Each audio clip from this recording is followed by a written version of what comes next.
के अंतर्गत network marketing का एक लेक्चर आप लोगों के सामने प्रेजेंट किया जाएगा। 21वीं सदी में गवर्नमेंट का भी फोकस है नेटवर्क मार्केटिंग पे और सबकी आवश्यकता भी पड़ गई है। इस समय जितने भी फॉरेन कंट्री हैं, चाहे अमेरिका हो, चाहे इंग्लैंड हो, चाहे रशिया हो, वहां पे network marketing door to door फैला हुआ है और उसीलिए वो डेवलप कंट्री माना जाता है। आज के परिवेश में आपके कोर्स में आ गया है नेटवर्क मार्केटिंग, चाहे बीकॉम के लड़के हों, चाहे एमकॉम के हों, चाहे बीएससी का हो, चाहे बीए का हो, क्योंकि जो न्यू शिक्षा एजुकेशन पॉलिसी NEP आई हुई उसमें नेटवर्क मार्केटिंग सबको पढ़ना अनिवार्य है। जब से नेटवर्क का जमाना आया उसके तहत बिजनेस का एक नया फार्मूला आया, नॉलेज भी उसके साथ बिजनेस भी, इसलिए उसका एक नाम रखा है कौशल विकास केंद्र। आप देखते हो गवर्नमेंट हर जगह कौशल विकास केंद्र खोल के लोगों को प्रशिक्षित कर रही है, एक छोटा सा रोजगार दे रही है।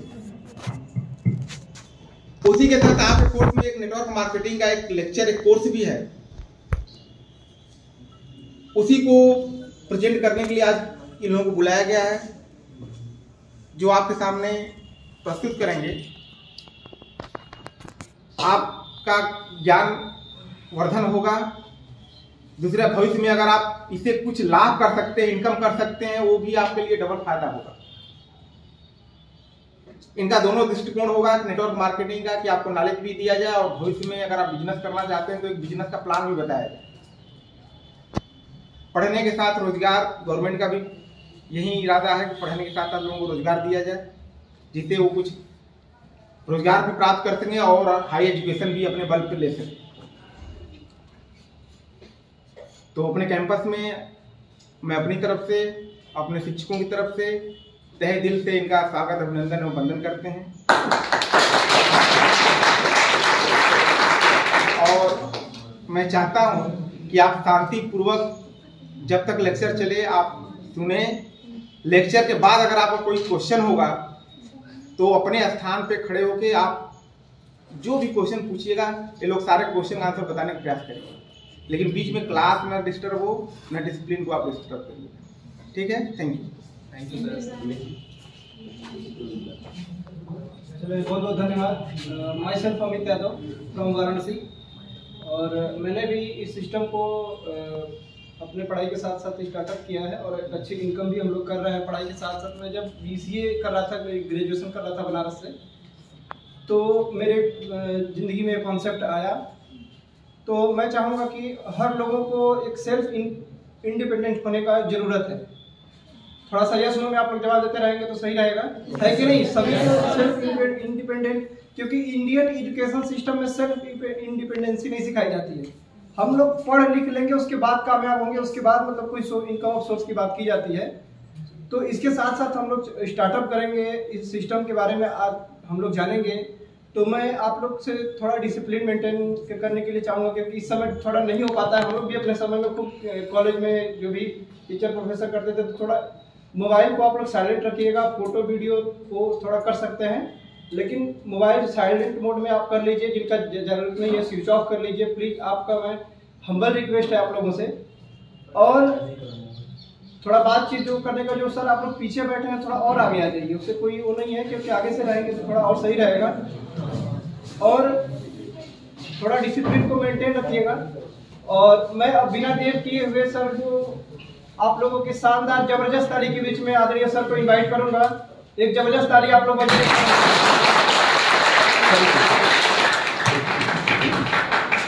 चलिए, सभी लोगों को नमस्कार। नाराज नहीं है? हाँ, थोड़ा हम लोगों को आदत है नमस्कार करने की, तो हम लोग वही अपेक्षा रखते हैं कि यहाँ से भी आवाज़ आनी चाहिए। हम लोग इसकी बातचीत करें, लेकिन इससे पहले मैं एक कहानी के माध्यम से इस बात को आगे बढ़ाऊंगा, क्योंकि इसका नाम और फोटो कुछ दिखा होगा तो कई लोगों के मन में बहुत सारी बातें चलनी चालू हो गई होगी। अच्छा, ये तो इसका नाम मैं सुना था, अच्छा वो है, पुराने किए थे, मेरी रिश्तेदारी में थे। ये सारी चीज़ें आपके आँख के सामने अब दिखना चालू हो गया होगा। तो मैं बिल्कुल इसके बारे में आप सभी लोगों का जो भी प्रश्न होगा उसके ऊपर हम लोग बातचीत करेंगे लास्ट में। लेकिन मैं चाहूँगा कि देखें, शरीर के साथ साथ दिमाग को भी यहीं पर रखिएगा। मैं भी जब बीए सेकेंड ईयर में था तो मैं इसको स्टार्टअप किया था, और आज इसके माध्यम से मैं एक अच्छे लेवल पे हूँ, उसके बारे में भी मैं आगे चर्चा करूंगा। बीए सेकेंड ईयर में बहुत सारे लड़कों को बताया गया था, लेकिन बहुत सारे लोगों ने इग्नोर किया, ध्यान नहीं दिया, कुछ लोग कुछ बोल के निकल गए, लेकिन मैं इसको बहुत सीरियसली लिया था, और उसी का परिणाम है कि मैं स्टूडेंट लाइफ में ही अच्छे मुकाम पे पहुंच चुका था। उसका मैं जिक्र आगे बढ़ाऊंगा, लेकिन मैं कहानी मैं बताऊं कि देखें, एक समय कुछ बंदरों के ऊपर रिसर्च किया जा रहा था, तो 8 बंदर को एक पिंजड़े में बंद किया गया, और बंदरों के ऊपर जो है एक पिंजड़े में ही केले का गुच्छा लटका दिया गया, और जो बंदर उस केले की तरफ लपकता था उसी समय पानी गिरा दिया जाता था ऊपर से। अब पानी गिरते ही वो बंदर हट जाता था, फिर दूसरा बंदर उसके तरफ लपकता था, उसी समय पानी ऊपर से गिरा दिया जाता था, दूसरा भी हट जाता था। यानी यह प्रक्रिया बार बार होती रही। इसकी वजह से बंदरों के दिमाग में एक बात चली गई कि इस केले को यदि हम छुएंगे या खाने का प्रयास करेंगे तो हमारे ऊपर पानी गिर जाएगा। तो कोई भी बंदर फिर उस केले को छू नहीं रहा था, उसको लपक नहीं रहा था, खाने का प्रयास नहीं कर रहा था। उसी दौरान उसमें से एक बंदर को निकाल लिया गया, पुराने एक बंदर को निकाला गया, और उसमें एक नए बंदर को एंट्री करा दिया गया। वो बंदर प्रवेश करते ही तुरंत उसके सामने केले का गुच्छा नजर आया और तुरंत उसके तरफ लपका। ज्यों ही लपका त्यों ही सारे बंदर मिलकर के उसकी पिटाई कर दिए। सब लोग जानते थे कि ज्यों ही पकड़ेगा त्यों ही पानी गिरेगा और हम सारे लोग भीगेंगे, तो उसकी पिटाई होगी, और उससे पता नहीं है कुछ भी कि हमारी पिटाई किस वजह से की गई। अब वो बंदर ज्यों ज्यों लपकता त्यों तो उसके ऊपर वार कर देते सारे बंदर मिल करके। अब वो बंदर भी धीरे धीरे शांत हो गया, अब वो भी कोई हरकत नहीं कर रहा था, न केले को तोड़ने का प्रयास, न खाने का प्रयास। ऐसे सिलसिला चल रहा था। फिर उसमें से एक बंदर को निकाला गया और पुनः एक नए बंदर को फिर एंट्री करा दिया गया, यानी पुराने बंदर को निकाला गया, नए को भर दिया गया, और नया ज्यों ही लपका केले की तरफ सारे बंदर मिलके मारने लगे उसको भी। और वो भी बंदर मार रहा था जो अभी नया नया उसमें एंट्री लिया था, उसको पता नहीं था कि क्या मैटर है, लेकिन सारे बंदरों को देख करके वो भी मारना चालू कर दिया। तो इससे क्या हुआ कि धीरे धीरे करके पुराने 8 बंदर जितने लोग अंदर थे पहले से, उन सारे बंदरों को अंदर से बाहर कर दिया गया, और धीरे धीरे करके नए नए बंदर को अंदर शिफ्ट कर दिया गया, और कोई भी बंदर खाने का प्रयास नहीं कर रहा था। सारे लोग जो भी लपकता नया बंदर उसके तरफ, सारे बंदर मिलकर के उसको मारना चालू कर देते थे। तो इससे मैसेज क्या है कि परंपराओं में या पहले हम लोग के पूर्वजों के जमाने में नेटवर्क मार्केटिंग कैसा था, कितने लोगों को धोखाधड़ी के लोग शिकार हुए, कितने लोगों का घर गया, कितने लोगों का पैसा गया, कितने लोगों का विश्वास टूटा, बहुत सारी चीजें खत्म हुई इसके माध्यम से। लेकिन आज भी हम लोग उसी नजरिए से इसको देख रहे हैं। दादाजी के जमाने में, पिताजी के जमाने में कोई व्यक्ति धोखा खाया था तो वही नजरिया आज भी हमारे ऊपर बैठा हुआ, नहीं इसको नहीं छूना, इसमें नहीं जाना, ये बेवकूफ बनाते हैं सब, ये फंसाते हैं सब, इसमें ये होता है वो होता है। ऐसी भावनाएं हमारे दिमाग में बैठ जाती है और हम नए शिक्षा को, नए चीजों को जानने का प्रयास नहीं करते। और इसके वजह से होता क्या है कि एक नया अवसर हमारे रास्ते से, हमारे सामने से होकर गुजर जाता है और उसको हम लोग देखने और जानने का प्रयास नहीं करते, जिसकी वजह से आगे चल के आने वाले कल में एक दिन हमें पछतावा करना पड़ जाएगा। तो मैं आज आप के अंदर से वही भ्रम निकालना चाहूंगा, इसका क्या रूप है, इसका क्या भविष्य, इसके माध्यम से आज लोग कहां कहां जा रहे हैं, इन सारे बिंदुओं के ऊपर चर्चा होगी। और 45 मिनट में चाहूंगा कि बिल्कुल आप लोग बाकायदे इसी हाल में रहिएगा। तैयार है ना? यस। तो मैं अपना नाम बताऊं, मेरा नाम अंगद मौर्य पड़ता है और मैं स्टूडेंट लाइफ में आज इसकी शुरुआत किया था नेटवर्क मार्केटिंग की। पढ़ाई करने के साथ साथ मैं इसको काम को चालू किया। तो आज साथियों एक मार्केटिंग कहां से शुरू हुआ और इसका क्या रूप है, इसके ऊपर हम लोग चर्चा करेंगे। तो देखिए, नेटवर्क मार्केटिंग की जो शुरुआत हुई, एक डॉक्टर कार्ल रेनबर्ग, ये अमेरिका के रहने वाले व्यक्ति थे। यह 1917 से 1927 तक चीन में रहे, रिसर्च करने के उद्देश्य से गए थे चीन में। और वहां पे जब इतना समय बिताया तो उन्होंने क्या देखा कि वहां पे बहुत सारे लोग जो है मेडिसिन, आयुर्वेदिक चीजों का निर्माण करके लोगों को हेल्थ के लिए दिया करते थे, गोली बना करके। तो यह इन लोगों के ऊपर रिसर्च किया और रिसर्च करने के बाद इनको बहुत अच्छा लगा कि यार इसका गोली इस्तेमाल करके बहुत सारे लोग स्वस्थ हो रहे हैं, फिट हो रहे हैं, लोगों का स्वास्थ्य बदल रहा है। तो यह अपने देश चले गए 1929 में, यानी अमेरिका के कैलिफोर्निया में गए। और कैलिफोर्निया में जाने के बाद वहां इन्होंने कैलिफोर्निया विटामिन कंपनी नाम की शुरुआत किया। कंपनी का नाम ही रखे कैलिफोर्निया विटामिन, और वहां से वो प्रोडक्ट को बेचना चालू कर दिए। धीरे धीरे लोग प्रोडक्ट लेना चालू किए, धीरे धीरे लोग इसको जानना चालू किए, लेकिन बहुत अच्छा रिस्पांस नहीं मिल रहा था। तो उन्होंने 1939 में अपने कंपनी का नाम को बदल दिया और नाम दिया न्यूट्रीलाइट। उस कंपनी का नाम रख दिया न्यूट्रीलाइट। न्यूट्रीलाइट को इन्होंने बेचना चालू कर दिया, लोगों को देना चालू कर दिया। लेकिन हुआ क्या कि यह जिस तरीके से लोगों को बेचते थे, प्रोडक्ट देते थे, इनकी तैयारी तो बड़ी होती थी लेकिन रिस्पांस इनको बड़ा नहीं मिलता था। कारण क्या होता था कि यह पुराने पद्धति के माध्यम से बेचते थे। जैसे कि आज हम लोग का जो मार्केटिंग का क्या तरीका है, कंपनी होती है, ग्राहक होते हैं, बीच में बहुत सारे रिटेलर, होलसेलर, डिस्ट्रीब्यूटर, सेंडर होते हैं और उसका बीच में विज्ञापन भी कराया जाता है। तो उसी तरीके से ये इसको बेच रहे थे। उसी दौरान हुआ क्या कि यह एक व्यक्ति को प्रोडक्ट दिए थे, गोली, और उस व्यक्ति को बहुत फायदा किया और वो व्यक्ति 5-7 व्यक्तियों को और लेके पकड़ के आया उनके पास कि भाई साहब ये हमको डॉक्टर साहब गोली दिए थे, हम खाए, हमारा हेल्थ सुधर गया, हमारा स्वास्थ्य बढ़िया हो गया, डॉक्टर साहब इनको भी दीजिए। तो डॉक्टर साहब के दिमाग में उसी समय एक नया कॉन्सेप्ट पैदा हुआ कि यार हम जो पुराने तरीके से बेच रहे हैं उसमें मेरे को पैसा भी देना पड़ता है, विज्ञापन करवाने का भी देना पड़ता है, बिचौलियों को भी देना पड़ता है, लेकिन उससे ज्यादा रिस्पांस तो मैं देख रहा हूं कि डायरेक्ट जो ग्राहक को लेकर के आया इससे मेरे को मिल रहा। उसी दिन उनके दिमाग में एक नया कंसेप्ट जन्म लिया और उसी कंसेप्ट का नाम पड़ गया नेटवर्क मार्केटिंग। नेटवर्क मार्केटिंग यानी कंपनी टू कस्टमर, डायरेक्ट संपर्क, बीच में कोई व्यक्ति, कोई बिचौलिया, कोई विज्ञापन नहीं होता, डायरेक्ट संपर्क को हम लोग बोलते हैं नेटवर्क मार्केटिंग। कहीं कहीं मल्टी लेवल मार्केटिंग बोला जाता है, कहीं कहीं डायरेक्ट सेलिंग बोला जाता है। इस नाम से हम लोग इसको जानते हैं। और 1945 के बाद अमेरिका जैसे और विकसित जैसे देशों में इसकी शुरुआत हो गई। बहुत तेजी से लोग इसको पसंद करना चालू कर दिए। वहां की सरकार भी आगे चल करके इसको मान्यता दे दिया, इसको कानून का दर्जा मिल गया। और वहां पे 1980 आते आते नेटवर्क मार्केटिंग का टर्नओवर बहुत बड़े पैमाने पे अमेरिका में होने लग गया। बड़े बड़े विशेषज्ञ लोग इसको करना चालू कर दिए, अच्छे अच्छे लोग इसको डायरेक्ट सेलिंग को अपनाना चालू कर दिए। और उसके बाद साथियों 1995 में हमारे देश में आया है। भारत में इसकी शुरुआत कब हुई? 1995 में भारत में इसकी शुरुआत हुई। और भारत में जब आया उस समय वित्त मंत्री मोहन, कौन है नाम? डॉक्टर मनमोहन सिंह जी, प्रधानमंत्री रह चुके हैं। वो उस समय वित्त मंत्री थे। उन्हीं के जमाने में 1995 में यह कंसेप्ट हमारे हिंदुस्तान में आया, अमेरिकी कंपनी के माध्यम से आया। जब आया तो उस समय बड़े अमीर घराने के लोग इसको पसंद किया करते थे, क्योंकि उसके रेट, उसके क्वालिटी, उसका सारा चीज उस देश के हिसाब से हुआ करता था। तो सारे लोग उसको एक्सेप्ट नहीं कर पाते थे हमारे देश में। अमीर घरानों में चालू हुआ, लेकिन इसके पीछे बहुत सारे लोग, नेटवर्क मार्केटिंग के पीछे बहुत सारे लोग अपना गलत रास्ता निकाल लिया। इसके पीछे मनी सर्कुलेशन करने लगे। इसके पीछे लोगों से पैसा ले दे करके, दो जोड़िए आपको इतना रुपया आ जाएगा। कुछ लोग बकरी का धंधा चालू कर दिए, कुछ लोग मतलब तरह तरीके का इसके पीछे जो है आड़ में लोग धंधा करना चालू कर दिए। और धीरे धीरे यह सिस्टम बदनाम होने लगा, नेटवर्किंग बदनाम होने लगा। लोगों के दिमाग में यह बात जाने लगी कि अरे फंसाने वाला धंधा है, बेवकूफ बनाने वाला धंधा है, हमारा इतना चला गया, फलाने का इतना चला गया, किसी का घर बर्बाद हो गया, किसी का कुछ हो गया। अब इसकी शिकायत हर जगह जाना चालू हो गया। तो 1900 लगभग 2006-10 के आसपास तेजी से ठगी के लोग शिकार होते गए।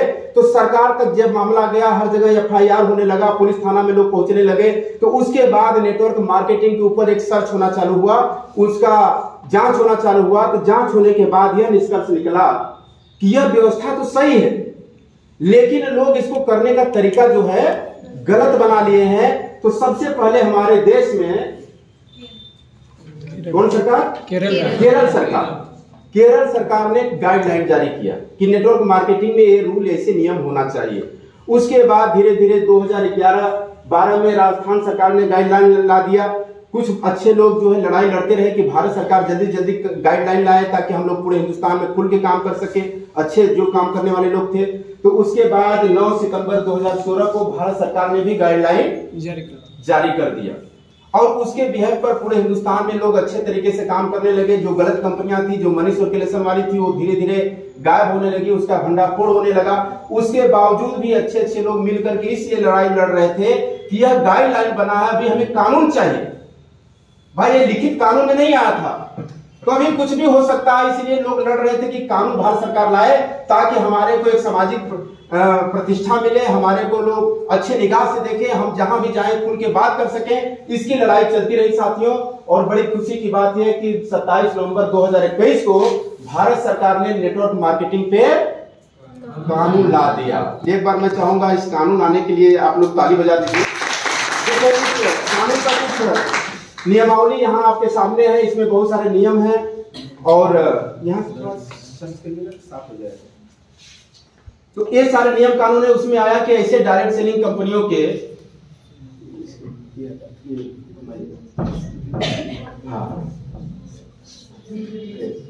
तो इसमें बहुत सारे नियम कानून है कि कोई कंपनी यदि पैसे लेकर के धंधा कराती है आपसे तो गैर कानूनी माना जाएगा। उपभोक्ता के ऊपर कोई प्रेशर दबाव बनता है तो भी गैर कानूनी माना जाएगा। बहुत सारे नियम लंबे चौड़े आ गए। और कोई भी उपभोक्ता यदि सामान खरीद लेता है 30 दिन के अंदर यदि उसकी वापसी की गारंटी नहीं होती है तो भी गैर कानूनी माना जाएगा। यानी जो भी नियम कानून निकले सारा उपभोक्ताओं के हित के लिए निकला। इसको आप नेट पर, इसको चाहे तो और जगहों से खोज करके आप इसका अध्ययन कर सकते हैं। तो साथियों बड़ी खुशी की बात है कि इसके ऊपर कानून बन चुका है और हम लोग जानते हैं कि नेटवर्क मार्केटिंग का भविष्य क्या है। देखिए हमारी एक मानसिकता है कि जब दुनिया बदल जाती है, जब परिवर्तन हो जाता है तब उसके पीछे हम लोग भागना चालू करते हैं। लेकिन हमेशा वह व्यक्ति जिंदगी में आगे जाता है जो वर्तमान में रहते हुए आने वाले भविष्य को देख ले कि आने वाला कल किन चीजों का होगा। उसको देख करके यदि आज अपने आप को बदलने के लिए वो व्यक्ति तैयार हो जाए तो आने वाले कल में बहुत ऊंचाइयों को छूता है। और हमारे अंदर भी एक विजन आना चाहिए, दूरदृष्टि होनी चाहिए, महत्वाकांक्षा होना चाहिए कि आने वाला कल किन चीजों का है। यदि उसको भापते हुए आज हम अपने आप को बदलेंगे साथियों तो इसमें बहुत आगे होंगे। देखिए आज बड़े बड़े दिग्गज ये अमेरिका के राष्ट्रपति रह चुके हैं, नेटवर्क मार्केटिंग के बारे में इनकी सलाह अच्छी है। ये वर्ल्ड के तीसरे सबसे अमीर व्यक्ति रहे हैं। बफेट साहब ये भी नेटवर्क मार्केटिंग को सपोर्ट कर रहे हैं। अब्दुल कलाम साहब हमारे बीच में नहीं है, यह भी बोल के गए कि 21वीं सदी का सबसे बड़ा business direct selling network marketing होगा। ये वर्ल्ड के सबसे अमीर व्यक्ति बोले हैं कि हमें जीवन में दोबारा फिर से जीरो से चालू करने का मौका मिलेगा तो मेरा चुनाव क्या होगा, नेटवर्क मार्केटिंग होगा। और साथियों ये भी डोनाल्ड ट्रंप साहब अमेरिका के राष्ट्रपति पद से हटे हैं, इनकी भी एक किताब है बहुत मोटी सी, रेलवे स्टेशन बुक स्टॉलों पे मिल जाएगी। वो किताब का नाम है हम आपको अमीर क्यों बनाना चाहते हैं। इसके ऊपर इतनी मोटी किताब रॉबर्ट कियोसाकी और डोनाल्ड ट्रंप दो लेखक मिलकर उस किताब को लिखे हैं। बहुत अच्छी किताब है, उसको आप चाहे तो पढ़ के अपने ज्ञान को बढ़ा सकते हैं। डायरेक्ट सेलिंग के सपोर्ट में ये भी रहते हैं बराबर। और साथियों धीरे धीरे पेपर न्यूज वाले भी डायरेक्ट सेलिंग को सपोर्ट करना चालू कर दिए, इसके पक्ष में सूचना निकालना चालू कर दिए हैं। सबसे पहले अपने हिंदुस्तान में सोलंकी यूनिवर्सिटी ने इसके ऊपर डिग्री देना चालू कर दिया। वहां पे एक साल एक बैच निकल चुका है, दूसरा बैच वहां पे चालू हो चुका है। उसके सीनियर लोग भी नेटवर्क मार्केटिंग से जुड़े हुए हैं। और देखिए एक और आंकड़ा आपके सामने है, थोड़ा सा पुराना जरूर है लेकिन इससे आप अंदाजा लगा सकते हैं कि इसका भविष्य क्या हो सकता है। सबसे पहले ऊपर में है यूएसए, यहाँ की जनसंख्या कितनी है, 32 करोड़। अमेरिका की जनसंख्या 32 करोड़, यानी जितना हम लोग यूपी वाले हैं उतने के आसपास पूरा अमेरिका की जनसंख्या है। और वहां का टर्नओवर 2,44,000 है, लेकिन अभी तत्काल वाला 2,60,000 करोड़ का होता है सालाना नेटवर्क मार्केटिंग का टर्नओवर। और उसके नीचे आप उतरिए तो चाइना है 140 करोड़ जनसंख्या वाला देश और 2,40,000 करोड़ का टर्नओवर होता है। कोरिया, जापान, मलेशिया, ताइवान को आप ध्यान से देखिए कि यहाँ का जो जनसंख्या 2.3 करोड़ है। कितना? 2.3, यानी 2 करोड़ जनसंख्या वाला देश अभी भी भारत से दुगुना आगे चल रहा है डायरेक्ट सेलिंग के टर्नओवर में। भारत का टर्नओवर 10,000 है और उसका है ताइवान का 27,000 करोड़ का टर्नओवर, यानी 3 गुना अभी आगे चल रहा है ताइवान। और उसकी जनसंख्या है, यदि अपने बनारस और चंदौली जिला मिला दिया जाए तो उतने ही बराबर का ताइवान है और हमारे से टर्नओवर में 3 गुना आगे चल रहा है। तो इससे क्या साबित होता है कि इसमें अभी अपार संभावनाएं हैं। अभी हमारे हिंदुस्तान के लोग जागे नहीं डायरेक्ट सेलिंग के प्रति, यहाँ के लोग अभी यह नहीं महसूस कर पाए कि इसमें कितनी बड़ी संभावनाएं हैं। अभी इसको निगेटिव भावनाएं से ही देखा जा रहा है। लेकिन आने वाला 2025 तक जो अभी केपीएमजी और फिक्की की रिपोर्ट है वो बता रही है कि 2025 तक भारत में 65,000 करोड़ का कारोबार डायरेक्ट सेलिंग करने वाला है। सोचिए कितना हम लोगों के लिए गर्व की बात है। अभी है 10,000 करोड़ और 2 साल बीते बीते जाएगा 65, यानी 6 गुना ग्रोथ करेगा उस समय लोग आरसन को, उस समय नेटवर्क मार्केटिंग को लोग जानना चालू कर देंगे, डायरेक्ट सेलिंग को परखना लोग चालू कर देंगे।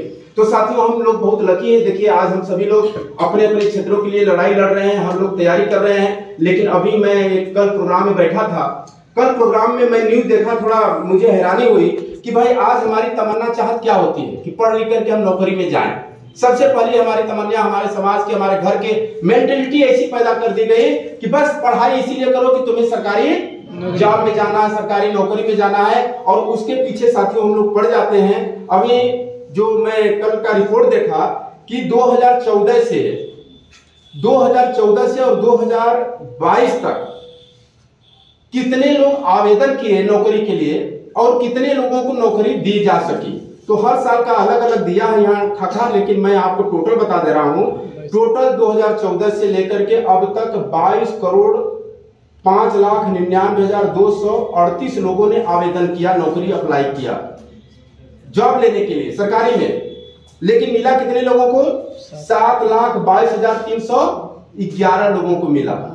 यदि परसेंटेज में इसको निकालिएगा तो 0.32% लोगों को नौकरी मिली, यानी कि 100 में एक आदमी को भी नौकरी नहीं मिली। और जिस हिसाब से टेक्नोलॉजी बढ़ रही है, जिस हिसाब से जनसंख्या बढ़ रही है, आने वाले कल में और किल्लत होने वाली है। इस बात को महसूस कर रहे हैं कि नहीं कर रहे हैं? yes. तो हम कोई जरूरी थोड़ा कि हम उसी के लिए बैठेंगे। भाई बहुत सारे रास्ते खुले हुए हैं, हम पढ़ाई के साथ साथ इसको भी सीखेंगे, इसको भी जानेंगे, क्योंकि अब इतनी लंबी हमारी आयु नहीं है कि हम 30 साल 35 साल तैयारी करें, उसके बाद फिर नौकरी के लिए लड़े।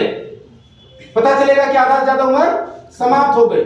तो हमें अपने पढ़ाई के साथ साथ आय का साधन बनाना चाहिए। आज समय जमाना बदल गया है साथियों, और बहुत सारे रिपोर्ट और बता रहे हैं, क्या बता रहे हैं कि पिछले 3 सालों का एक ग्रोथ निकाला गया, विकसित देशों के डायरेक्ट सेलिंग का ग्रोथ और इंडिया का ग्रोथ। पिछले 3 सालों में विकसित देशों में -0.3%, यानी जितना चढ़ान कर चुका था नेटवर्क मार्केटिंग का ग्रोथ, उसी के आसपास रुका है पिछले 3 सालों से।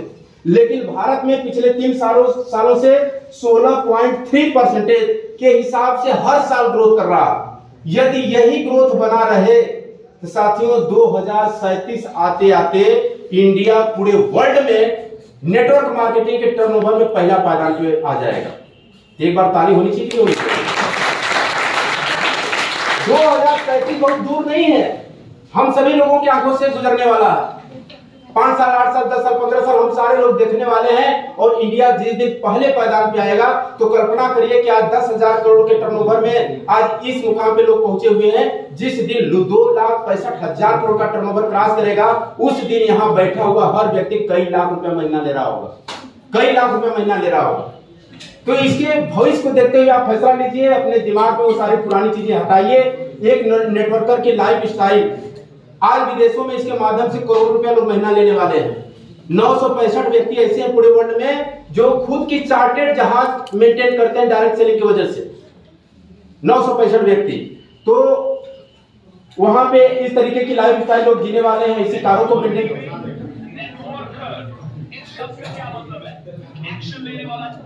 हाँ, हम लोग अब आगे बढ़ते हैं। देखिए, अमीर बनने का एक रास्ता जिससे हम कतराते हैं, जिससे हम भागते हैं, जिससे हम अपने विचार को निगेटिव रखते हैं, अमीर बनने का एक ही फार्मूला है। क्या है? नेटवर्क बनाना पड़ेगा।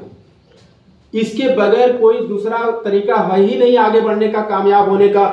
आप जिनको भी अमीर जानते होंगे अपने निगाह से, अपने एरिया में चाहे जिस भी जगह के लोग हों, उनको आप देखिएगा कि उनके पीछे जरूर कहीं न कहीं नेटवर्क काम करता है। कोई भी व्यक्ति आज तक 2 हाथ और 8 घंटे का ड्यूटी देके अमीर नहीं बना, अपनी रोजंदारी चलाया, अपनी रोजमर्रा की चीजों को पूर्ति कर पाया, समझौता भरी जिंदगी जीने के लिए वो मजबूर हो पाया।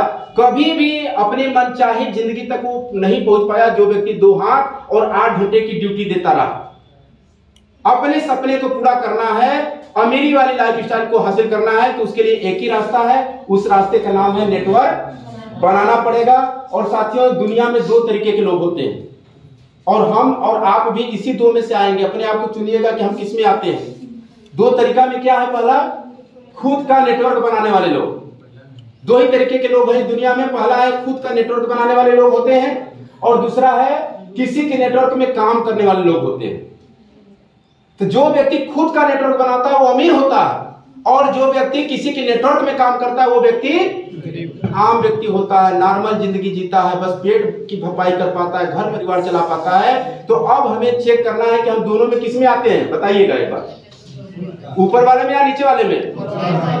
जो लोग नहीं बोल रहे हैं नीचे वाले में। नहीं भाई, बोलते रहेंगे तो दिमाग यहीं पर रहेगा, नहीं तो घूमने चले जाएगा दिमाग। हाँ, तो हम लोग इसी में से आते हैं। तो अपने आप का चुनाव करिए कि हम किस में आते हैं, दूसरे वाले में। किसी नेटवर्क के लिए काम कर रहे होते हैं, क्या आप जैसे कपड़े पहने हैं तो एक किसी कंपनी का फैला हुआ नेटवर्क है, आप मोबाइल यूज कर रहे हैं, ये भी किसी कंपनी के नेटवर्क के लिए आप काम कर रहे हैं। जो भी हम वर्क कर रहे हैं वो किसी न किसी कंपनी के लिए काम हो रहा है, यानी उसके नेटवर्क में रह करके हम काम कर रहे हैं। और जब अपने करने की बात आती है, अपने आगे बढ़ने की बात आती है, तो कहना है भैया ये हमसे नहीं होगा, सब चीज करेंगे लेकिन ये हमसे काम, मतलब हम इसीलिए पैदा हुए हैं कि हम दूसरे के नेटवर्क में काम करेंगे, दूसरे के बीवी बच्चों को आगे बढ़ाएंगे, दूसरे के बच्चों को विदेश में पढ़ने के लिए भेजेंगे, हम इसीलिए पैदा हुए हैं। थोड़ा दिमाग बदलिए, थोड़ा सोच बदलिए, अब जमाना बदल रहा है। एक समय था कि जिन चीजों का विरोध होता था वही चीजें आज नंबर 1 पे है। एक जमाना था नौकरी का विरोध होता था कि नहीं होता था, एक जमाने में बिजली का विरोध होता था, गैस का विरोध होता था, ट्रेन का विरोध होता था, हवाई जहाज का विरोध होता था। जिन चीजों का विरोध हुआ वो सारी चीजें आज नंबर 1 पे है कि नहीं? आज उसी को हासिल करने के लिए हम घूस प्रॉपर्टी, पढ़ाई लिखाई, कंपटीशन सब चीज देने को तैयार है। लेकिन वही चीजें देना हमारे पूर्वजों को फ्री में भी दिया जा रहा था, लेकिन वो लोग एक्सेप्ट नहीं किए, उसके भविष्य को नहीं देख पाए। इसलिए साथियों, कहीं वो गलती जो हमारे पूर्वज कर चुके हैं वो गलती हमसे आपसे ना हो, इसलिए आज इसको सीरियस होकर समझिएगा, ध्यान से समझिएगा और निर्णय भी लीजिएगा। जानकारी सिर्फ जान लेने से हमारे जीवन में बदलाव नहीं होता। हम जान गए कि भाई सुबह सुबह दौड़ना स्वास्थ्य के लिए लाभकारी है, ये सारे लोग जानते हैं ना। सुबह सुबह भाई हमें मत बताइए कामयाबी का रहस्य, स्वस्थ रहने का रहस्य मत बताइए। मैं जानता हूँ सुबह सुबह दौड़ने से क्या होता है, स्वास्थ्य अच्छा होता है। तो उसी का अच्छा होगा जो सवेरे उठेगा, नींद खोलेगा, आलस से रजाई में से बाहर निकलेगा, फील्ड में जाएगा, उसी का स्वास्थ्य अच्छा रहेगा कि जानने से हो जाएगा। तो आपके जीवन में भी एक फर्क तब लाएगा जब इस पर आप डिसीजन लीजिएगा। सिर्फ मैं जानता हूं, भाई साहब आए थे हमारे बीच में, बताया बहुत बढ़िया था, मैं जान गया हूं नेटवर्क मार्केटिंग। तो जान लेने से अपने जीवन में बदलाव नहीं होगा। डिसीजन लीजिएगा साथियों। तो 2 तरीके की इस दुनिया में पाए जाते हैं, खुद का नेटवर्क बनाने वाले और किसी के नेटवर्क में काम करने वाले। तो साथियों आइए हम लोग जानते हैं, यदि आप खुद का नेटवर्क नहीं बना रहे हैं तो निश्चित ही किसी के नेटवर्क के लिए काम कर रहे हैं। हम किसी न किसी के नेटवर्क के लिए काम कर रहे हैं, इस बात का ध्यान रखिए। किसी न किसी को हम अमीर बनने का काम कर रहे हैं। जो भी कंपनी ग्राहकों का नेटवर्क बनाई, अमीर बनने का फार्मूला नेटवर्क बनाना। जो कंपनी ग्राहकों का नेटवर्क बनाई वो क्या बन गई, अमीर बन गई। जो नेताजी वोटरों का नेटवर्क बनाए क्या बन गए, सांसद विधायक मंत्री बन गए। जो यूट्यूबर सब्सक्राइबरों का नेटवर्क बनाए खूब पैसे बनाए। जो सेलिब्रिटी फॉलोअर्स का नेटवर्क बनाए वो भी खूब पैसे कमा रहे हैं। यानी सीधा सा फार्मूला है, कंपनी हायर बड़े बड़े लोगों को क्यों करती है, जिनके कॉन्टेक्ट में, जिनके नेटवर्क में बहुत सारे लोग होते हैं, उन्हीं को पैसा आता है। तो ये सारे लोग नेटवर्क बना करके अमीर बने। तो साथियों आइए हम लोग जानते हैं कि हमारे यहाँ हिंदुस्तान लीवर ग्राहक का नेटवर्क कैसे बना। हिंदुस्तान लीवर का नाम सुने आप लोग ना? उसके कुछ प्रोडक्ट बताएंगे आप लोग? हाँ, लक्स, लाइफ, हमाम, ये सारे प्रोडक्ट बिल्कुल आप लोग लगाते हैं, लवली भी लगाते हैं लग रहा है। तो सारे लोग यूज करने वाले हैं। तो ये सारे प्रोडक्ट किसके हैं, हिंदुस्तान लीवर के।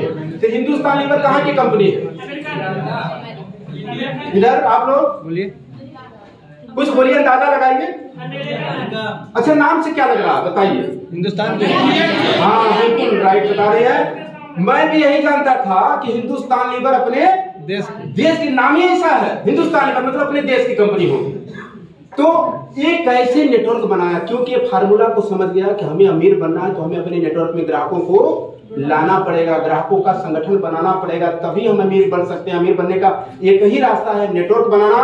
तो साथियों ध्यान से देखिएगा कैसे ये कंपनियां नेटवर्क बनाती हैं, कैसे हमें अपने नेटवर्क में यूज करती हैं और हम पूरे जिंदगी अपने मेहनत पसीने की कमाई इन सारे लोगों को देते चले जाते हैं। तो ये क्या करते हैं, पहला तरीका इमोशनल ब्लैकमेल। कैसे करते हैं, कैसे करते हैं देखिए, ये ब्रिटेन की कंपनी है, यूनिलीवर जो है ये ब्रिटेन की कंपनी है।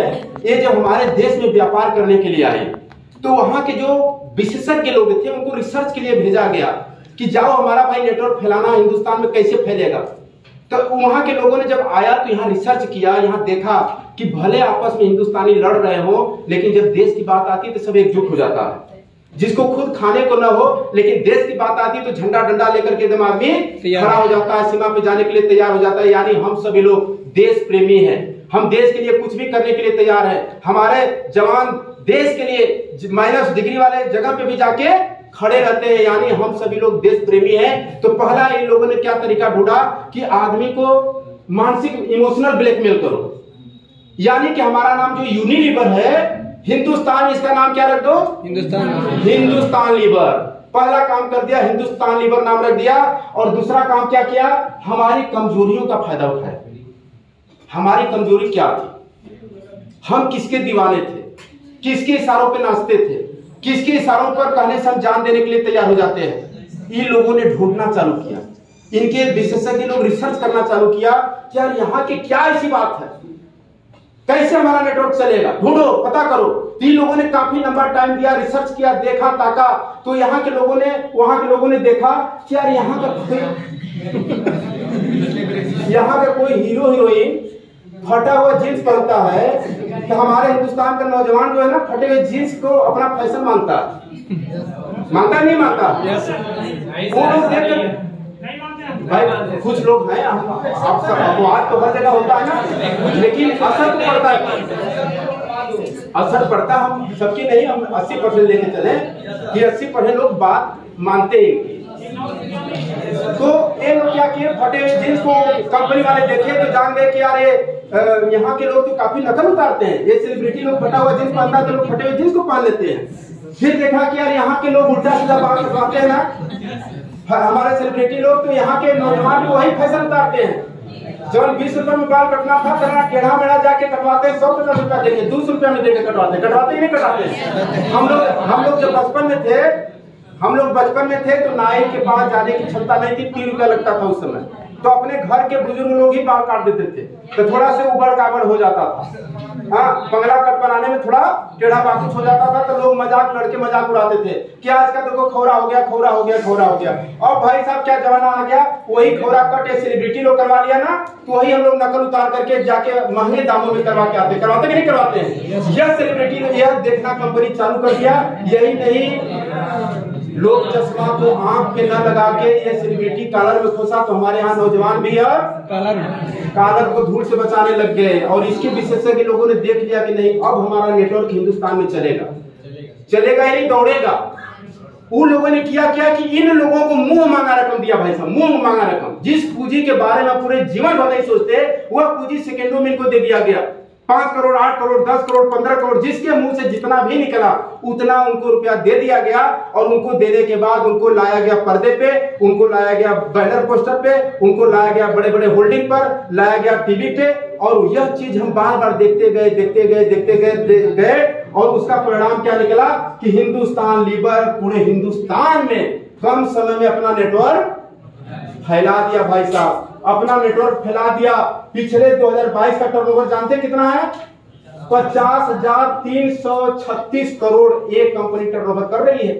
50,000, जबकि नेटवर्क मार्केटिंग का हाईएस्ट टर्नओवर है 2,65,000। 50,000 ये अकेले करती है, सिर्फ हिंदुस्तान में करती है। इसका पूरा नेटवर्क पूरे हिंदुस्तान में फैल गया, लोग इसके नेटवर्क से जुड़ गए। और साथियों, मजे की बात यह है कि हम कभी कभी जब उभरे, हम कभी कभी इनके नेटवर्क से बाहर निकलने का प्रयास किए, तभी बड़ी बड़ी कंपनियां जो है हमारे मानसिकता को पहले ही पढ़ गई कि हमारा अब साथी जो है ना उब रहा है, इस हीरोइन को देखते देखते, इस हीरो को देखते देखते उब रहा है। तुरंत झट से किया गया कि वहां पे नई हीरोइन ला दिया।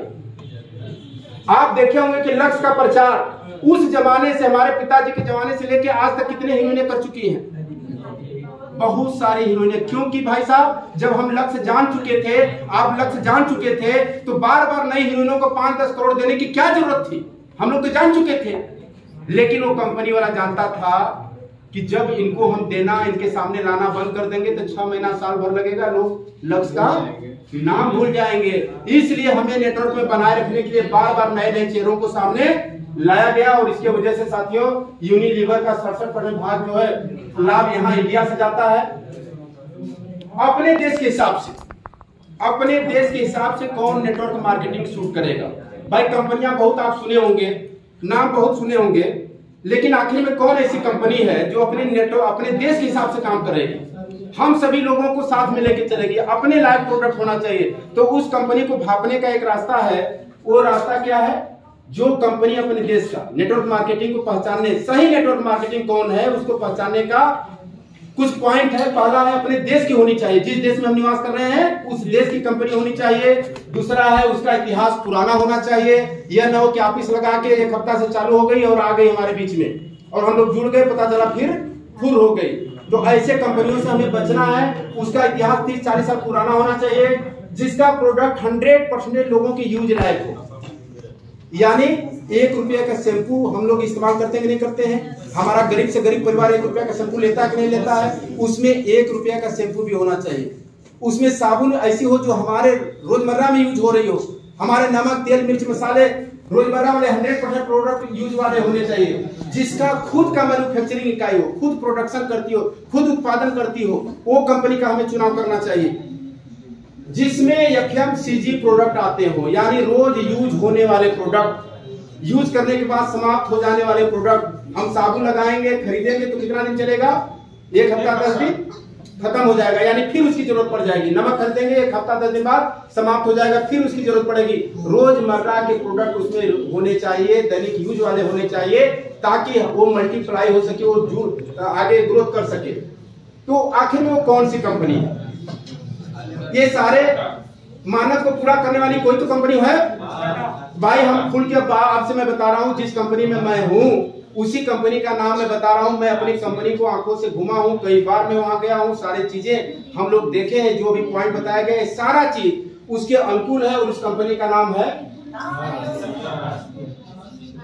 RCM। आइए हम लोग थोड़ा सा इसका परिचय देख लेते हैं।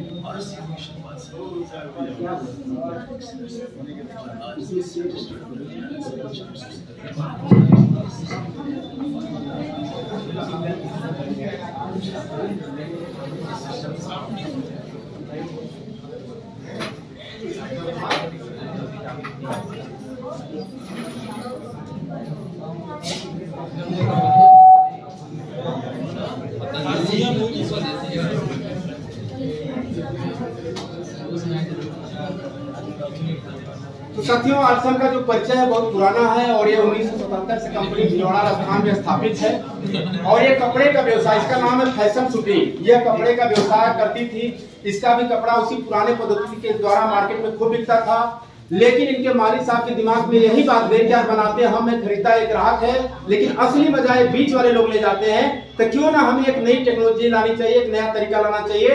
तो उन्होंने सन 2000 में पुरानी बाजार व्यवस्था को बदलते हुए डायरेक्ट सेलिंग के थ्रू आ गए कंपनी, और ग्राहक बीच वाले लोगों को सफा कर दिया और ग्राहक और कंपनी को आपस में मिला दिया, और उसी का नाम पड़ गया राइट कॉन्सेप्ट मार्केटिंग, यानी बाजार करने का सही तरीका। अब कंपनी का नाम RCM नहीं है, ये कॉन्सेप्ट का नाम है, और बाजार करने का सही तरीका। और इसके वजह से साथियों क्या फायदा होगा, आइए हम लोग इसको जानते हैं। ये कंपनी में सारा प्रोडक्ट बनता है, यहाँ हम सारे लोग गए हैं, और वहाँ पे बहुत सारे प्लांट, अभी 9 तारीख को हम 500 लोग जा रहे हैं भिलवाड़ा में, भिलवाड़ा की कंपनी, और वहाँ पे सारी चीजें अपनी आंखों से देखने का मिलता है। कौन चीज कैसे बनाया जाता है, कितना साफ सुथरा से बनाया जाता है, किस मानक पे खरा उतरता है, इन सारी चीजों का वहाँ ध्यान दिया जाता है। देखिए कंपनी का वहाँ का सीन है, उसके ये कपड़े का प्लांट वहाँ है।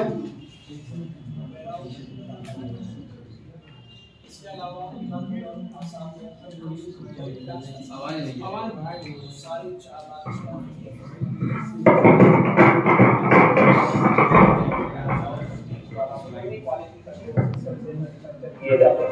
आप अपने घर बैठकर देश के किसी भी कोने में RCM बिजनेस को कर सकते हैं। देश के सभी राज्यों में मोर देन 8,000 और कंपनी के 100 से अधिक डिपो से इन सेंटर्स को प्रोडक्ट सप्लाई किया जाता है।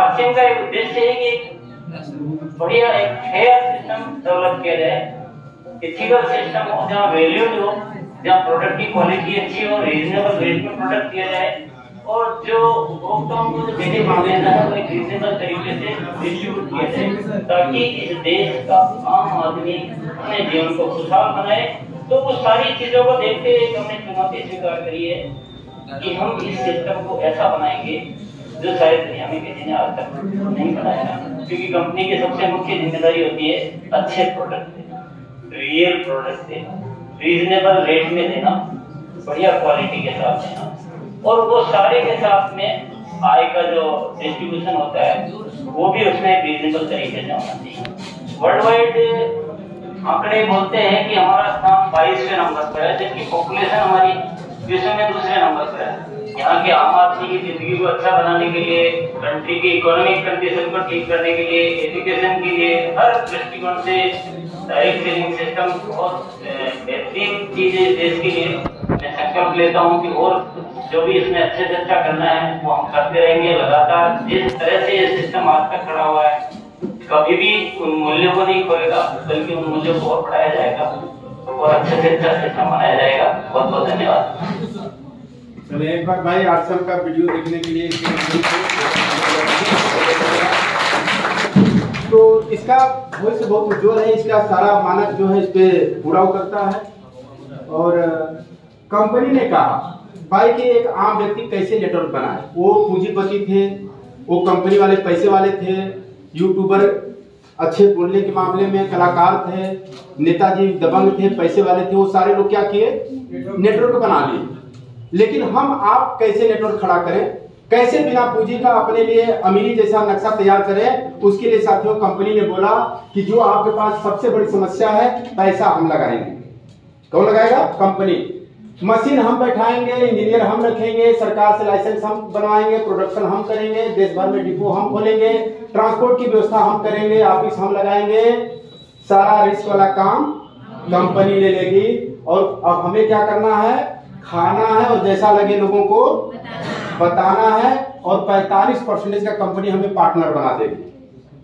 सोचिए कि पहली बार ऐसा पार्टनर आप बनने जा रहे हैं जिसमें कोई आपको पूंजी नहीं इन्वेस्ट करना है, सिर्फ अपने घर का दुकान में जो भी कपड़ा पहना हो आरसीएम है। यह पेन आप देख रहे होंगे, आप लोगों के पास भी होगा लिंक का पेंटोनिक पेन। कितने रुपए में खरीदी है? 10 रुपए में। मैंने भी 10 में खरीदा आरसीएम के माध्यम से। अब इसमें से 50 पैसे से लेके 1.5 रुपया हमारे अकाउंट में पुनः आ गया। तो बताइए जब हमें काम वही करना है, सिर्फ दिशा बदलने से इतनी बड़ी संभावनाएं तो बदलना चाहिए कि नहीं बदलना चाहिए? मैं उस समय अपनी दिशा को बदला साथियों, बहुत बड़ा बदलाव चालू हो गया।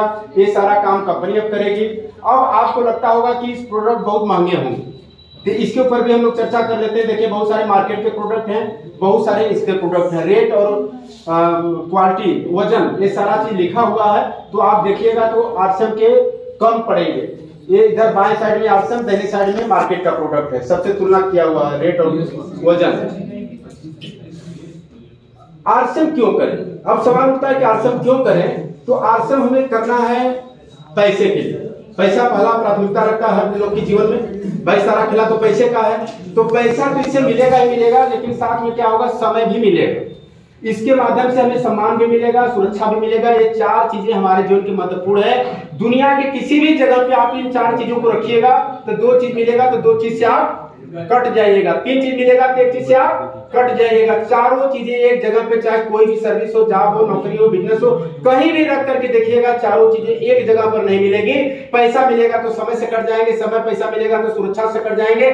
सुरक्षा का मतलब यह है कि जहां तक हम पहुंच गए उसके बाद वो टोटल बिजनेस हमारे नॉमिनी के नाम से, यानी वो इनकम हमारे नॉमिनी के नाम से आनी चालू हो जाए, हमें जीरो से न चालू करना पड़े, उसे बोलते हैं सिक्योरिटी। और ये चारों चीजें साथियों कहीं ना कहीं मिलता है तो सिर्फ इसी प्लेटफॉर्म पर मिलता है, सिर्फ नेटवर्क मार्केटिंग में मिलता है। और इसी को देखते हुए आज बहुत मजबूत लोग हमारे बनारस में, अच्छे बैंकर्स, मास्टर, डॉक्टर, अच्छे पेशे वाले लोग आरसीएम को पार्ट टाइम इसलिए कर रहे हैं क्योंकि इसमें चारों चीजें एक जगह पर मिलती है। देखिए हमारे बीच में मैं स्टूडेंट लाइफ में था, बीए सेकेंड ईयर में मैं आरसीएम को चालू किया था और मैं डिसीजन लिया। मेरे साथ बहुत सारे लड़के थे लेकिन सारे लोगों ने डिसीजन नहीं लिया। लोग बहुत सारी बातें बोले लेकिन मैंने डिसीजन किया। जब दुकान ही बदलना है तो जिंदगी भर तो दुकान हम बदले ही थे ना, कभी इनके दुकान, कभी उनके दुकान, कभी उनके दुकान, किए कि नहीं किए? आज तक कोई गारंटी नहीं दिया। जब ये व्यक्ति बता रहे हैं कि दुकान बदलने से इतनी बड़ी संभावना है कि दुकान बदलने में क्या जाता है, और मैंने दुकान बदल दिया। दुकान बदलने के बाद मैंने खरीदारी करना चालू किया। खरीदारी में करता रहा तो मेरी पहली इनकम आई थी 850 रुपए। यह स्टेटमेंट था, इसके अंदर चेक लिपटा हुआ था यूटीआई बैंक, जो आज एक्सिस बैंक है, उस समय वो यूटीआई बैंक हुआ करता था, उसी का 850 रुपए का चेक मेरे जेब में पहली बार आया था। मैं काफी खुश हुआ था, गदगद हुआ था। पढ़ाई लिखाई के दौरान में जीवन में पहली बार इतनी बड़ी इनकम आई थी, मैं काफी इससे खुश हुआ। और उसके बाद में लगा रहा 606 रुपया, उसके अगले महीने 1025 रुपए। और साथियों, जब मैं बीए फाइनल में था तो मेरी इनकम 16,000 रुपए हो चुकी थी। 16,000 रुपया मेरे को आना चालू हो चुका था। उसके बाद मैं एमए किया। एमए में जब मैं था तो मेरा इसमें एक लेवल बड़ा होता, टेक्निकल में उस मुकाम पे हो गया था। मेरी इनकम उस समय एमए के पढ़ाई लिखाई के दौरान 30 से लेकर 35,000 रुपए महीने आया करती थी। और मैं पीछे मुड़ के फिर नहीं देखा। और आज यहाँ बड़ी मजा मिलता है, पूरे हिंदुस्तान घूमने का मौका मिलता है, विदेश घूमने का मौका मिलता है, सेलिब्रिटी लोगों के साथ कई बार रहने का मौका मिला, इसके माध्यम से बोलने का मौका मिलता है, इसके माध्यम से सम्मान पाने का मौका मिलता है। और मजे की बात यह है कि आज अभी पिछले महीना देखिए, पिछले महीना मेरा इनकम था 1,03,630 रुपए जी। जी, मेरा इनकम पिछले महीना रहा 1,03,630 रुपए। टीडीएस कटा, टैक्स नंबर एक तरीके से पैसे आता है, टैक्स कटा है 5,182 रुपए भारत सरकार के खाते में गया टैक्स मेरे से। और मेरे अकाउंट में ट्रांसफर हुआ 98,448 रुपया। ना पूंजी, ना कोई रिस्क, ना कोई बॉस, ना अधिकारी, ना मेरा कोई मालिक, ना मेरा कोई हाजिरी लेने वाला। मैं खुद का मालिक हूँ। जब इच्छा करे घर में रहूं, जब इच्छा करे घूमने चला जाऊं, जब इच्छा करे थाईलैंड चला जाऊं, जब इच्छा करे गोवा चला जाऊं। कोई व्यक्ति कुछ कहने वाला नहीं है कि बताइए ऐसी लाइफ स्टाइल जीना चाहिए कि नहीं जीना चाहिए? जीना चाहिए नहीं जीना चाहिए? क्या चाहता है बता दीजिए हमें, हमने क्या नया काम किया? अरे कहीं भी आप रहिएगा, नौकरी करिएगा 25,000, 50,000, 1 लाख का, तो आपको कंपनी 50,000 तभी देगी जब उसके लिए आप 60,000 का काम करिएगा। बताइए, ऐसा तो है नहीं कि 45,000 का काम करिएगा और आपको 50,000 देता रहेगा। ऐसा हो सकता है? नहीं हो सकता। जब भी हमें कोई आमदनी देता है तो हम उससे ज्यादा उसको रिटर्न करवाते हैं, तब उतना वो हमें आमदनी देता है। यानी हमें अपनी ताकत का पता अपने को नहीं है और हमारे ताकत को दूसरा व्यक्ति जान जाता है। तो यहाँ पे अपनी मानसिकता को बदलनी है। यहाँ पर एक सिस्टम काम करता है और यहाँ से आप लाखों रुपया, बहुत में टाइम फ्रीडम, बहुत सारी चीजें प्राप्त कर सकते हैं, और वो भी पार्ट टाइम। ऐसा नहीं कि इसको करने के लिए आपको अपनी पढ़ाई छोड़नी है। भाई आज एक व्यक्ति का, एक लड़की, एक लड़का का मोबाइल पे कितना जाता है समय बता दीजिए? 1 घंटा 2 घंटा जाता कि नहीं जाता है? चला जाता है टाइम। पिकनिक मनाने में, घूमने में, गपशप करने में, 4 लड़के लड़कियां बैठ गए, बातचीत चालू हो गया, यहाँ वहां की उसमें टाइम चला गया। वहां पे टाइम जाता है तो हमें तकलीफ नहीं होती। और यहाँ पर कहते अरे हमारे पास टाइम कहाँ, अभी तो मैं पढ़ाई कर रहा हूँ। नहीं, पढ़ाई नहीं, टाइम है। आप बचना चाह रहे हैं, आप जिम्मेदारियों से भाग रहे हैं, आप अपने ऊपर सेल्फ डिपेंड नहीं होना चाह रहे हैं। इस वजह से भार लग रहा है। जिस दिन आप अंदर से ले लीजिएगा कि यार हम कब तक भागते रहेंगे, कब तक दूसरे के दिन काम करेंगे, कब तक हम नौकरी मांगते रहेंगे? क्यों ना हम नौकरी देने वाले बन जाए, क्यों ना हम बेरोजगारी को दूर करने वाले बन जाए। यदि यह मकसद उद्देश्य लेकर के काम करना चालू कर दीजिएगा, आपके लिए बहुत आसान हो जाएगा। और आप लोग लकी है कि ऐसे वक्त पे आप पार्सल समझ रहे हैं, डायरेक्ट सेलिंग समझ रहे हैं, जहां आगे बढ़ने की अपार संभावना है। अच्छा एक चीज बताइए, जब नौकरी में 10 भर्ती हो, आवेदन निकले और 10 लोग ही आवेदन करें, यानी 10 भर्ती निकली और 10 लोग आवेदन कर दिए, तो आपको खुश होंगे कि नाराज होंगे? बताइए। उसमें आपका फार्म पड़ गया, किस बात को लेके खुश होंगे? और यार तो मजा आ जाएगा, 10 भर्ती होनी, 10 लोग तो फॉर्म में भरे हैं, इसका मतलब मेरा फाइनल। आप खुश हो जाते हैं। लेकिन वहीं पे जब उल्टा आता है कि 80 की वैकेंसी निकली है और 10 लाख लोग फॉर्म भरे हैं, तो आधा दम तो ऐसे टूट जाता है। और ये 10 लाख लोग, अपना नंबर कहाँ आएगा कुछ पता था नहीं। अभी जानते हैं 5 लोगों की दौड़ है, डायरेक्ट सेलिंग अभी चालू नहीं हुआ है। हम लोग लकी हैं कि ऐसे वक्त पे समझ रहे हैं जहां आगे बढ़ने की अपार संभावना है। 5 लोगों की दौड़ है, 5 लोगों में दौड़ेंगे तो फर्स्ट आने की ज्यादा संभावनाएं हैं, सेकंड आने की ज्यादा संभावनाएं हैं। अब यह दौड़ आने वाले कल में जब हजारों लोगों की होगी, लाखों लोगों की होगी, उस भीड़ में हम कहां गिरेंगे अपने को पता नहीं चलेगा। इसलिए हमेशा जिंदगी में डिसीजन पहले लेना चाहिए। और जहां जाने को कुछ नहीं हो, आने की संभावनाएं हो, उस काम को करना चाहिए कि नहीं करना चाहिए? भाई मैं कहीं पैसा जमा करने की बात किया, कहीं महीना छमाही देने की बात किया, अरे मैंने दुकान बदलने की बात किया, वो भी अपने घर की दुकान नहीं है जिसके यहाँ से मैं इतने सालों से खरीद रहा हूँ। वो हीरो हीरोइन अपने घर की भाभी नहीं है कि उनके घर में पैसा जाए मजा आएगा, वो भी मजा लेती है, वो कभी यूज नहीं करती। लेकिन हम लोग क्या है ना, मेहनत पसीने की कमाई, हमारे पिताजी हमारे दादाजी खेत कभी कोड़ के पैसे लाते हैं, कभी नौकरी करके, कभी 8 घंटे की गुलामी करके पैसे लाते हैं, और उस पैसे से हम लोग चल रहे हैं। तो हमें अपने आप को आत्मनिर्भर बनाना चाहिए कि हम सेल्फ डिपेंड अपने को करेंगे, हमें किसी के ऊपर अधीन नहीं होना है, और इससे बेहतर और प्लेटफॉर्म नहीं साथियों। और इसके बाद देखिए, यह हमारे सीनियर में आते हैं, एसपी वर्मा नाम है। बहुत सारे लोगों को लगता है कि जिसके पास काम धंधा नहीं होता वो व्यक्ति इसको चुनाव करता होगा, नहीं, यह स्टेट बैंक में चीफ मैनेजर है। इनकी सरकारी तनख्वाह 1,50,000 से ऊपर है, ऊपर से बहुत सारी सुख सुविधाएं अलग से दी गई है। 2007 में बैंक और आरसीएम साथ साथ चालू किए थे, और पिछले साल 2021-22 में यह नौकरी को रिजाइन कर चुके हैं। और आज यह स्टेट बैंक ऑफ इंडिया में हम 28 साल सर्विस किए हैं। यूपी में स्टेट बैंक ऑफ इंडिया की 5 बड़ी बड़ी ब्रांचेज में हम ब्रांच मैनेजर रहे हैं, चीफ मैनेजर रहे हैं। इसके अलावा पूरे बिहार, पूरे झारखंड और पूरे यूपी 3 राज्यों में हम स्टेट बैंक ऑफ इंडिया की ब्रांचेस को 8 साल तक ऑडिट किए हैं, निरीक्षण किए हैं, और पिछले 15 सालों से भारतवर्ष की एक बहुत ही बेहतरीन नेटवर्क कंपनी में मैंने ज्वाइन किया, और बैंक में 12 घंटे की ड्यूटी करते हुए इस नेटवर्क मार्केटिंग को मैंने बहुत गौर से सीखा, इत्मीनान से सीखा।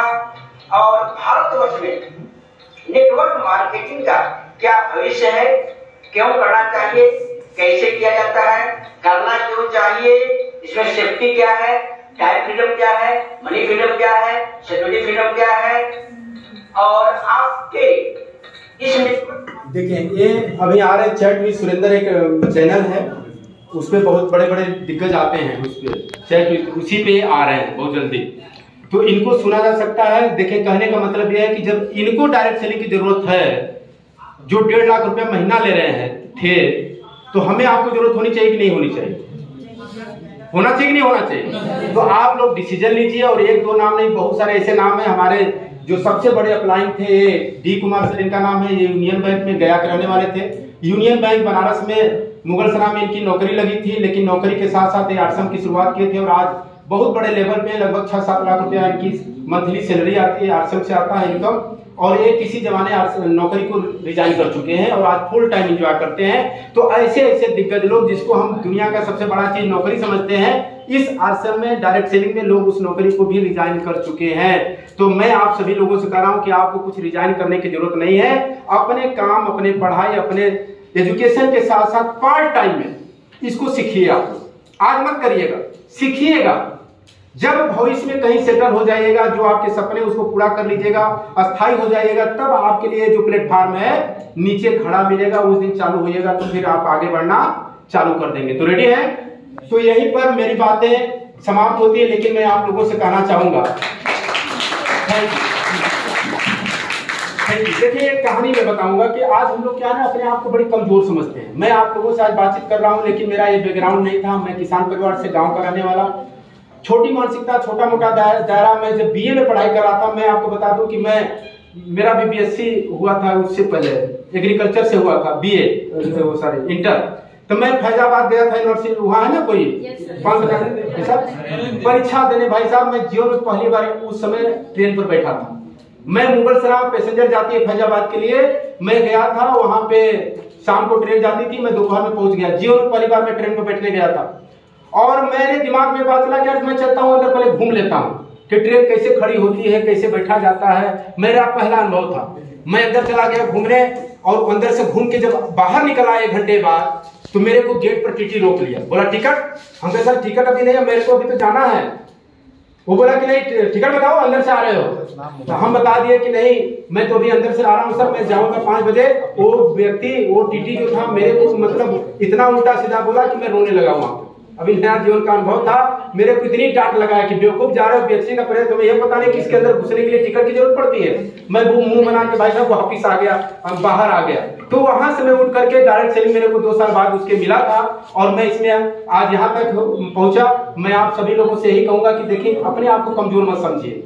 हमारे अंदर वो प्रतिभा है, हमारे अंदर वो क्वालिटी, हमारे अंदर वो हनुमान की ताकत छिपी हुई है। बस एक अवसर चाहिए और एक जगाने वाला व्यक्ति चाहिए। यदि ये दोनों मिल गया तो साथियों हमारे अंदर वो सारी चीजें छपी दबी हुई है, हम बड़े मुकाम पे जा सकते हैं। और एक समय की बात है कि कंपनी में बहुत सारे कर्मचारी काम किया करते थे, तो रोज की तरह वो अपने काम पे पर डे जाया करते थे। तो एक दिन लोग जा रहे थे तो मेन गेट पर लिखा हुआ था कि जो व्यक्ति आपके प्रमोशन में रोड़ा बना था कल उसकी मृत्यु हो गई। ध्यान दीजिएगा, जो व्यक्ति आपके प्रमोशन को रोक रहा था बार बार उसकी कल मृत्यु हो गई।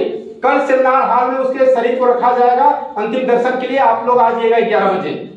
यह खबर पढ़ने के बाद सारे लोगों के अंदर एक कौतूहल चलने लगा कि यार कौन व्यक्ति था जो हमारी कामयाबी में रोड़ा बना हुआ था, हमारे प्रमोशन में रुकावट बना हुआ था, कौन हमें नहीं आगे बढ़ना देना चाहता था। तो कुछ लोग तो नाराज भी हुए और कुछ लोग ये सोच के खुश हुए कि चलो अच्छा हुआ जो मेरे कामयाबी में रोड़ा बना था वो मर गया।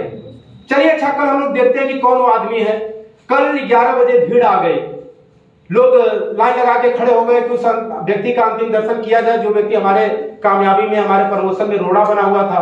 तो लाइन इधर से खोली गई, आगे पार्थिव शरीर रखा हुआ था। लोग गए और ज्यों ही मुड़ी झुका करके अंदर देखे तो उसमें एक आईना रखा हुआ था।